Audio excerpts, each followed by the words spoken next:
Sam. Thanks so much for tuning in yet again to another video, and thank you so much to all my subscribers across the board.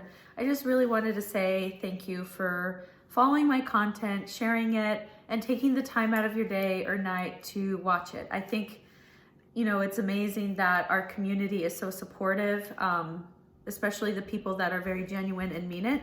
So thank you so much for truly supporting me in that sense. I really, really, really mean it from the bottom of my heart.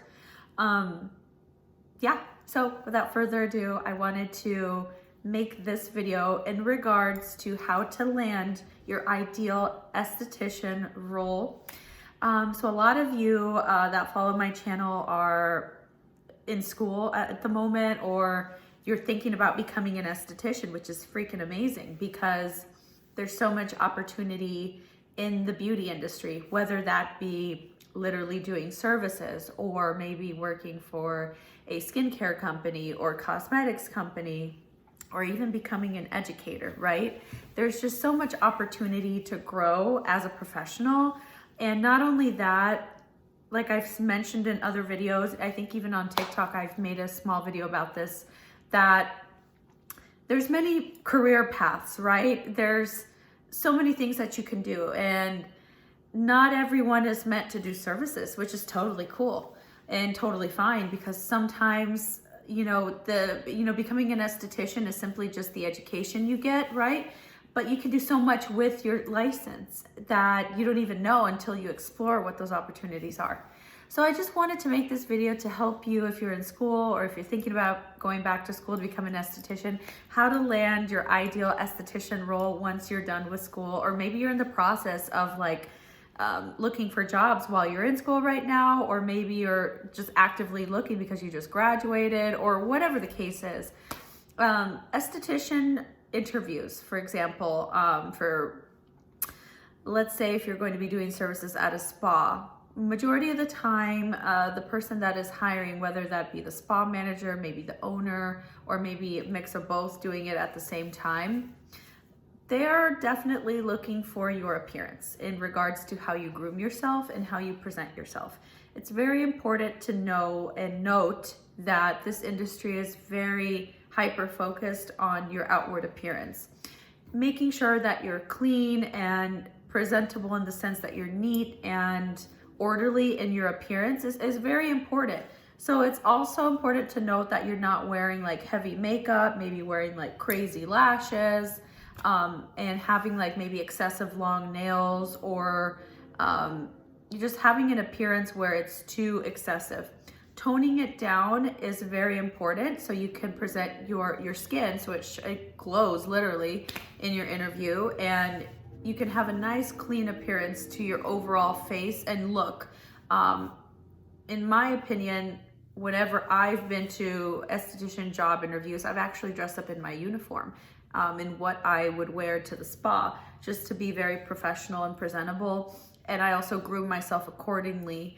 I check out their Instagram, or maybe check out their website to see what maybe other estheticians are wearing in the treatment room. And I like to elevate it just a little bit by pulling back my hair in a bun, like a low bun, a very clean low bun, maybe wearing some gold jewelry, like very small earrings and a very nice thin gold necklace, and maybe just a very slim ring like this, and that's it. I wouldn't be wearing anything like this, not even something like this, because I want my look to be very chic in the sense that I'm presentable and clean. I don't want to be overbearing. Also keep note that if you're overbearing in the sense that you're wearing too much perfume, that's also not good. Toning it down and keeping it neutral. Honestly, not even wearing perfume is always the best bet to go. Especially if you're interviewing for a medical spa, they don't really like you wearing, heavy scented perfumes and oils and things like that. Just keep that in mind, that it's important to take pride overall in your appearance, how you present yourself, because at the end of the day, you're in an industry where you're you're working on clients face to face. If you're doing services, right? You want to look the part. You don't want to look like you just got out of bed. You want to take some pride in your appearance and look put together, look clean, and look very, I would honestly say just go for the chic sort of look. Less is more, don't overdo it, and be presentable, and just always stay on top of that. Now let's just say if you're interviewing for like an educator position, I would go on the website or Instagram or maybe in Facebook of the company that you're interviewing with and just kind of get to understand what their whole aesthetic is and their style, and understand like what it is that they present. If it's maybe like, I don't know, like a skincare product or a skincare device, like dress according to what the company does. Check out what other, reps are doing in the company in terms of what they wear. I would personally go for a very chic, tailored look and keep it very simple, just because it is pretty safe and you can't go wrong with being simple. So it's important to just keep your look, still modern, but very chic and simple. You don't want to overdo it. And always, again, keep it professional in your face, hair, and makeup. And I think for here, you can have a little bit more of leeway, because you can maybe wear your hair down like I am right now. Maybe you can wear some fun earrings like this, and maybe wear more jewelry, to accessorize and, show your personality a little bit, versus maybe when you're applying for an esthetician spa job or role, because like I said, you want to be more toned down, less is more. Whereas maybe as an educator role, you want to show your personality more, because you're presenting yourself in front of people and speaking and teaching others about maybe the product line you're working with, or maybe the device you're using, or whatnot. So I would look at it that way, be able to show your personality through some accessories, maybe some fun shoes, but still keep it very tailored, clean, and simple, and have some of those standouts there. If I were to ever become an educator, that's kind of the route I would take in terms of the way I would dress and present myself, just because it's important to, showcase your personality. Even as an esthetician doing services, it's just important to show your personality when you're interviewing, because that's what, they're looking for. They want to see if you have that personality to connect with your clients and build rapport and be able to have them rebook with you again, because that's how you're going to build a loyal clientele over time. Now in regards to my second tip, this is important to me just because this is what I take pride in when I interview. It's just presenting yourself in the natural sense that you are. Be yourself. Do not overdo it with, with anything else in terms of your personality. But how could I say it? Maybe I'm saying it wrong. Okay, so just present yourself. Don't overdo it and get psyched up and, trip up or anything like that. It's okay. Don't sound like you're scripted or anything. That's what I mean by not overdoing it. Don't try too hard. Just be in your element and be yourself. Literally right now I messed up 3 times, but it's okay. Not everyone's going to have a perfect interview or say the right things all the time and things like that.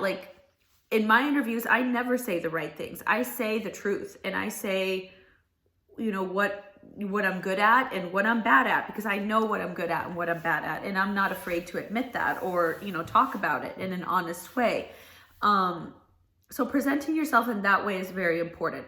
Just don't try too hard and let your personality come through, because at the end of the day, you're applying for, a position possibly that is very engaging, and it's also creative to a sense, and you have to be personable. You have to be able to relate to people and have that engagement with them. So never try too hard. Let your personality shine. Smile with your eyes and smile. Don't let questions trip you up. And also, if you mess up, it's freaking okay. You can even say, I'm nervous, I'm sorry, and then start over. There's nothing wrong with being nervous, because that's just gonna happen. But don't worry about being perfect in an interview. And then I would say my third tip to land your ideal SD role is to possibly provide maybe your showcase your talent, whether that be through your Instagram or whatever social media channel you use, right? To present yourself and like the work that you do. So for example, anytime I've ever applied for an esthetician job, I've always presented to the hiring manager or person in charge for them to see like my work, my content, because that's important to me to showcase how passionate I am towards the industry. Because it's truly what I love to do. So it's almost like a portfolio that I like to present, in the sense that I just show them my work and I let them go through my links and things like that, and pictures and things like that. So it's important to have something like that together to present, or to be able to talk about it in an interview, and kind of explain why it's important to you that you love what you do, that in the sense that you build on top of that with your social media and maybe with whatever content you provide on the side is important, just because it keeps you relevant and also keeps you on top of what's new and out there, because as you know, this industry, things are always changing. So yeah, I would say those are my top 3 tips. Overall, do not stress. It's literally just an interview. They're getting a feel for you, just like in any interview you've ever been to, right? But this is just a little bit different because you have to take pride in your appearance, show your personality, and also be able to provide some actual facts that you are good at what you do and showcase what you do also. I mean, that's important too. It's nice to stand out that way. So I hope this video provided some content and valuable. I'm sorry this video provided some like valuable content for you to like at least relate to if you're in school, or maybe you're thinking about going into the industry or whatever. So thank you so much for watching. I'm so happy I was able to create this video. It's been on my to-do list. So thanks so much for watching again. Thank you. Skin Chica Sam. Make sure to like and subscribe and stay tuned for more content as time passes. So stay safe out there and wear your SPF. Bye.